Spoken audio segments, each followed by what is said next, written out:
I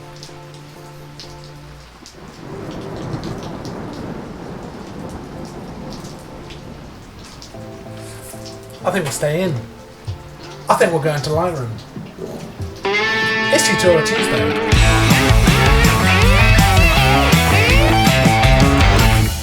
Welcome back to Tutorial Tuesday, where every single week, every single Tuesday, you get a brand new, fresh photography tutorial. Now this week, we're back inside, we're in the studio, it's raining again, it's overcast a lot, it's definitely autumn. Summer is definitely gone.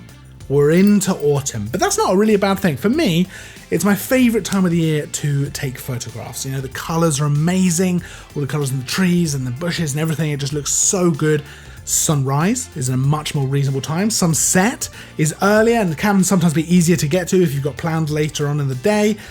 I just love the look of the light at this time of year, I just love it, outside of all the rain and the clouds. Although, maybe sometimes we can use that to our advantage as well. So maybe we'll do a Tutorial Tuesday on making the most of moody weather, because they can make for some great photos. But today we're going to be talking about how to edit an autumnal photo, how to pop those colors, how to make the most of all of those beautiful tones. Because sometimes when you're out taking photos in autumn, you know, when you get back, things don't look quite as amazing as they did in real life. Sometimes it's a little flat, the colors don't pop as much. And that's what we're going to sort today. So let's dive into Lightroom. I've got a bunch of photos. I'm not sure which one I'm going to pick yet. Maybe we'll look at two. Let's dive right in. So I've got this photo here. It's actually taken last autumn. I actually took it from my car. I noticed it while I was sitting in traffic, so I just nipped into a lay-by where there was this gap in this hedge, and I was able to get this photo with the mist in the background just hanging on the hills, the trees kind of sticking out of the bushes, the nice colours, the light kind of dabbling on the ground. It was around sunrise, so it's kind of perfect timing. Now, when I got back, the colours aren't as amazing as they were when I was there. You know, the light, everything. So I feel like we can make it pop. Now, it's important to say that one way of doing this in camera is to use a polarizing filter. A polarizing filter, a circular polarizing filter on the front of your lens, it's going to make a big difference to those colors. It's really going to make it pop. It's going to make a big difference to the sky. Going to get a nice deep blue sky, nice rich colors in the trees and the bushes. That's a really great way to take autumnal photos, and a great tip generally while out taking photos at this time of year. It can make things look awesome. I didn't have one on me at the time, so I had to make do, but you know, I'm pretty happy with the photo, especially considering it was literally from my car in a lay-by. So let's dive in and start editing this. Now, first things first, we're going to need to do a basic kind of global edit. I don't want to adjust the contrast too much. I'm just going to punch it up a little bit. Similarly, I don't want to adjust the highlights too much because I kind of like that very kind of clean white sky with the mist. I really like that. So I'm going to pump the shadows up a bit so you get some more detail in the bushes. I'm going to pump the whites up a little bit as well and the blacks down. And otherwise, I'm going to increase a bit of the texture and the clarity there. And I'm going to bring the vibrance and the saturation up for now. Now, I say for now because we're probably going to come back and change that.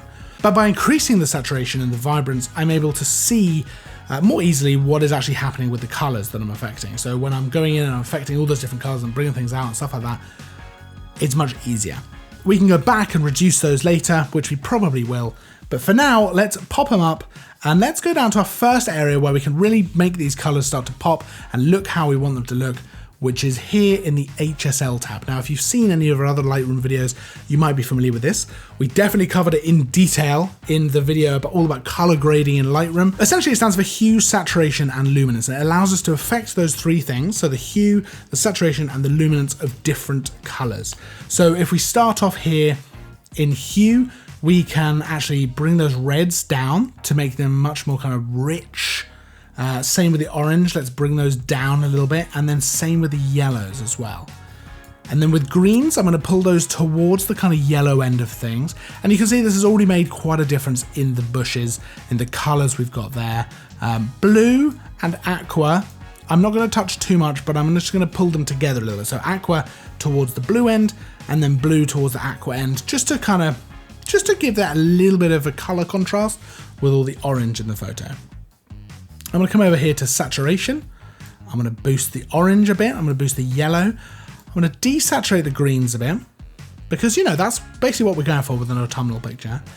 slightly less green. It's not summer now, so we want more orange and yellow and red and a bit less green. And I'm going to saturate the blues a little bit because I think there's a bit of blue in that mist. In fact, if I bring that, yeah, you can see there's a bit of blue in that mist, which I think looks really nice. Now, luminance wise, I'm just going to up the greens, the yellows and the oranges, just because you can see in the photo, the sunlight is just kind of catching the tips of those colors. And by bringing the luminance up, it almost makes them shine a little bit, which I really like. I'm going to bring the blue down just a touch, same with the aqua. And then we can move on to the next area where we can really affect the color, the autumnal color in this photograph, which is here in the split toning tab. Now this allows us to put a color into the highlights and then another color into the shadows and affect the saturation of those colors. So let's pop some orange into the highlights. That's going to work particularly well because of the time of day this was shot. So because I shot this around sunrise, there's already that kind of orange tone in the light. So it's not going to be weird. It's not going to just be warming it artificially. And if I turn that on and off, that's before and that's after adding that orange into the highlights. We can also add a little bit of blue into the shadows. That generally does tend to work pretty well. I'm not going to put nearly as much in there. I'm just going to bring those oranges down a little bit. That works quite well because they contrast in terms of color. So that's a nice look to things. I'm really happy with this so far. I'm really happy with this. If we come down here now, I can enable some profile corrections, which is just going to remove any distortion and vignetting and things like that may have been there in the lens.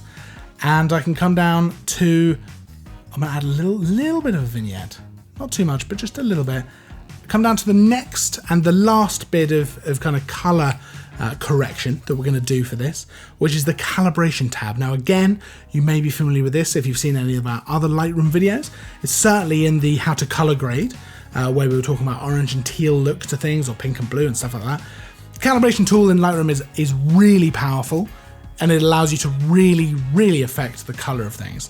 Now for an autumnal picture, again, we're kind of going for those oranges, those yellows, things like that. So I'm going to come down to the blue primary. I'm going to bring the hue over towards the kind of aqua end. Now you can see if I was to bring it all the way, we get a very orange-red look to the bushes and stuff, and then a very blue look to the mist. So we don't want to do that. Double click to reset. I'm going to bring it down just enough to make a little bit of a difference. And on the red primary, I'm going to drag the hue towards the orange. Now this is very much what I do when I go for an orange and teal look to things, but I think it's going to work really well for our image here. Now, if I show you before and after of the photo as a whole, this was before. So you can see it's relatively flat. The colors are not there.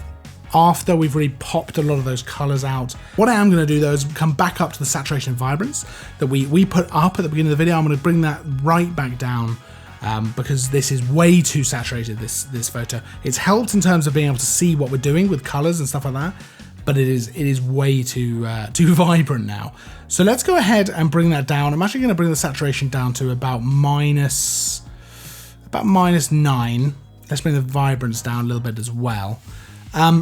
If I go ahead and show you what this was like before we started, there we go. And after, you can see it's not, I don't think, not for me anyway, personal preference, not too crazy vibrant and colorful now, but we have popped out a lot of those autumnal colors, and we've just made things look really nice. Now what you can do if you want to add a little bit of extra flair, is come up here to the graduated filter, and you can go ahead and maybe add a bit of sunlight coming in from the right. Just drag that in with a bit of exposure and a bit of warmth. You can go ahead and do that. If I turn that off, turn that back on, just adds a little bit of something.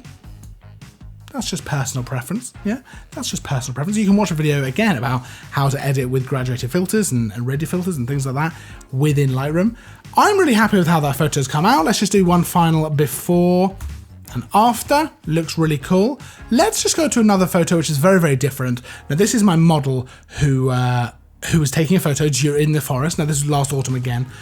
This was quite an autumnal scene, but it doesn't necessarily look it here. Now I quite like it like this. Quite like it with the dark greens, and it's you know, it's a very sort of moody image, and I really like that.